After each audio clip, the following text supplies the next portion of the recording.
games. You know Casey and Sam. Yes. This is Daphne, you've met? Yeah, we met. Congratulations. Thank you. How does it feel? There it is. Yeah, there I am. Look at that. These big guns you've knocked off to get here right now. You just spoke out there on stage about the journey, thinking this moment would never come. And now it's here.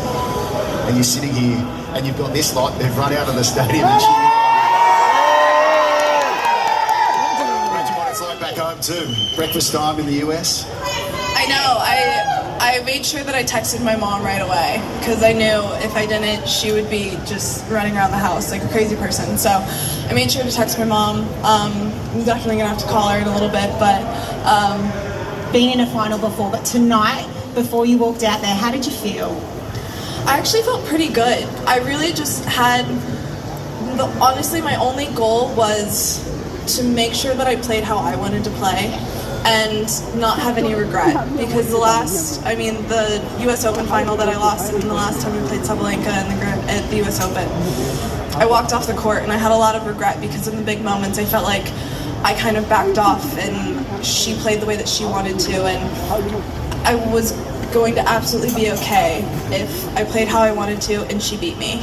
If that's how it happens, then no problem. But that was my only goal, and I feel like I did that, and I just kept telling myself, just try to get the next point, just try to get the next point. Yeah, so it was really just try to walk off the court no matter what and be proud of yourself.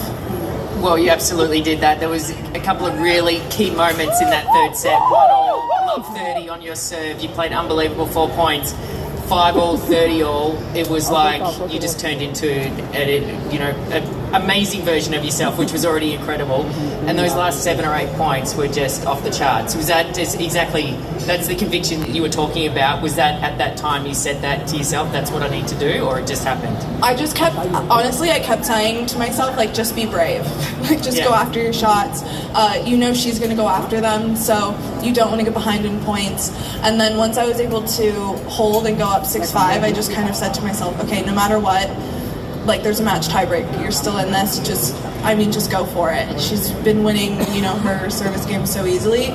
Just try to put a little bit of pressure on her at the start and just go for it. And I just fully trusted myself.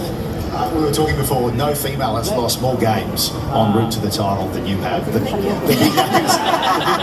No wonder you're tired. I was going to say that, hence the legs and the big names. I'd be able to, keep competing and give myself the best opportunity to hold this trophy. Yeah. You couldn't even play here last year because of injury. What have you learnt in the last 12 months, and has that really set you up for now, obviously, these 2 weeks, but specifically today?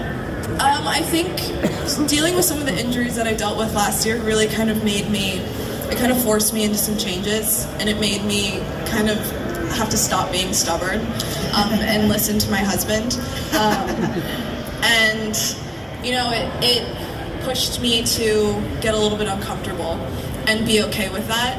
And I feel like buying into that and being okay with that, and honestly just starting to expect that, I think just set me up to start playing some really good tennis. And I felt like even last year, having the injuries and things probably not going exactly how I wanted, I felt like I was starting to play some really good tennis and figuring out how to compete really well and stay gritty out on match court. So I feel like it's just kind of all built up into this moment.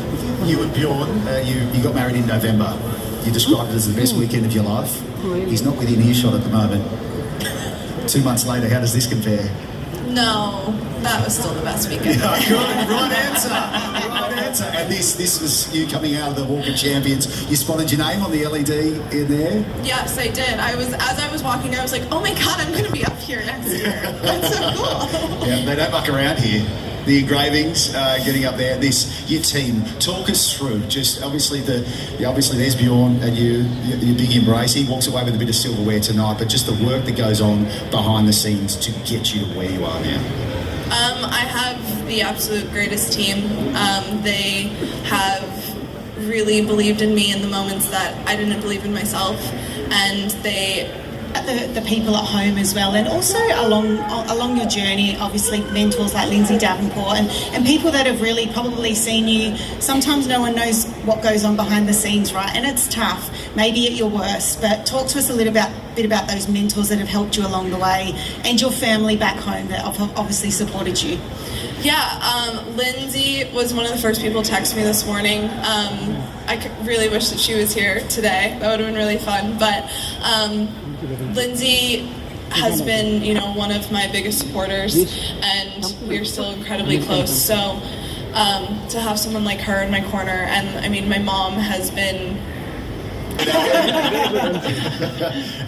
Nationwide, it's good, or are you getting nationwide? Nationwide, it's great. Nationwide. Yeah, you're coming up with all the right answers for the controversial. But you questions. actually like making your own coffee at home. I've noticed that you're a bit of a coffee connoisseur. You like doing your own coffee, is that right?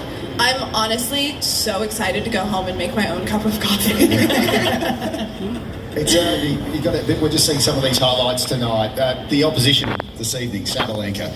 How do you best describe the world number one, the back-to-back champion here until tonight? I mean, she's unbelievable. There's a reason that she's won multiple Grand Slams and as many titles as she has. She makes you come up with some really good tennis and consistently, and she just puts so much pressure on you because if you give her anything, she's going to go for it. So I think that's half the reason that she wins so many matches is you go out there and you're thinking, I better play really good today. So being able to beat someone like her today and have such a crazy match is just kind of icing on the cake. Now, we spend a lot of time up here on the set needing to kill some time because there's a lot of tennis being played over 2 weeks. And certain stats and stories has been going on back in the US, but particularly obviously in LA with what's unfolding there. Our colleagues Jim and John, who are with us each and every night, it's been tough for them. Jim had to fly in late. Have you been able to keep tabs with people that you got back there? I'm sure you.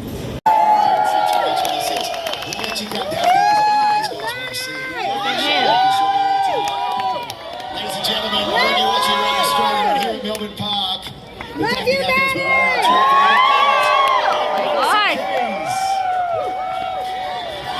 what an absolute champion she is. Thank you so much, Madison. You enjoy the spoils of your victory tonight. Brand new Grand Slam champion.